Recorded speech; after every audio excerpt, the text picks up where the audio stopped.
Hi guys, அனைவருக்கும் வணக்கம். இன்றைக்கி நம்ம இந்தியன் 2 உடைய ரிவ்யூ தான் ஷார்ட் அண்ட் ஸ்வீட்டாக பார்க்க போகிறோம். இப்போ சோஷியல் மீடியாவில் பயங்கரமாக பேசக்கூடிய ஒரு விஷயமா இந்தியன் 2 மாறி இருக்குது அப்படிங்கிறது உங்கள் எல்லாருக்குமே தெரிஞ்சிருக்கும்னு நினைக்கிறேன்.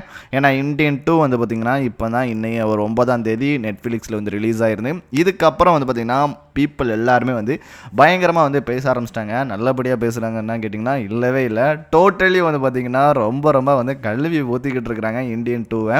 ஏன்னா ஒவ்வொருத்தரும் பார்த்திங்கன்னா பயங்கரமாக ஒரு எக்ஸ்பெக்டேஷன் இந்தியன் 2 படத்துக்கு வச்சுருந்தாங்க. இந்தியன் 1 அந்த படத்தை கம்பேர் பண்ணும்போது இந்தியன் 2 அதை விட சூப்பராக இருக்கும், அல்டிமேட்டாக இருக்கும், இல்லை அதே அளவுக்கு அதே மீட்டரில் இருக்கணும் அப்படின்னு நினச்சாங்க. ஆனால் செகண்ட் பார்ட் டோட்டலாக டிசப்பாயின்ட் பண்ணிட்டாங்க.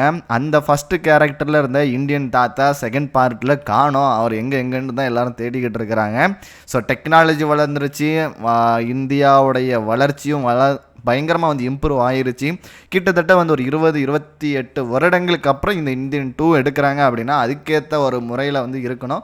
ஆனால் அந்த இந்தியன் 2 அப்படிங்கக்கூடிய அந்த கேரக்டரை தப்பு பண்ணவன் எவனாக இருந்தாலும் அவனை தண்டிக்கணும் அப்படிங்கக்கூடிய ஒரு இடத்துல இருந்த இந்தியன் தாத்தா இங்கே டோட்டலாக எல்லாரையும் டிசப்பாயின்மெண்ட் பண்ணி, நீங்கள் உங்கள் வீட்டில் இருக்கிறவங்கள பாருங்கள், உலகத்தில் பெரிய பெரிய முதலைகள் அரசியல்வாதிகள்லாம் கிடையாது, அதை விட பிஸ்னஸ் பண்ணுறவனுங்க தான் பெரிய ஒரு இதுவும், அதே போல் சின்ன சின்ன அதிகாரிகளாக ஆஃபீஸராக இருக்கிறவன் அவன் தான் பார்த்திங்கன்னா பெரிய ஊழல்வாதி, நீ அவனை திருத்து அப்படின்னுட்டு பண்ணினது தான் ஒரு மிகப்பெரிய ஒரு அல்ட்ரா காமெடியாக இங்கே மாறிடுச்சு.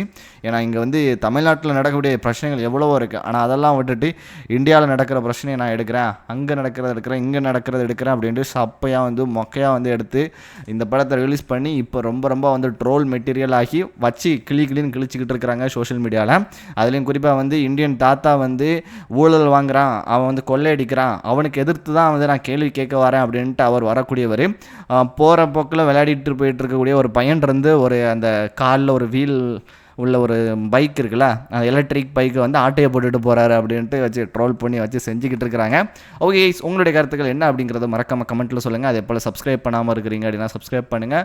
அதே போல் இந்தியன் தாத்தாவை நீங்கள் எந்த அளவுக்கு வச்சு செய்யணும்னு ஆசைப்படுறீங்களோ அதையும் கமெண்ட்டில் மென்ஷன் பண்ணிவிடுங்க. தேங்க்யூ.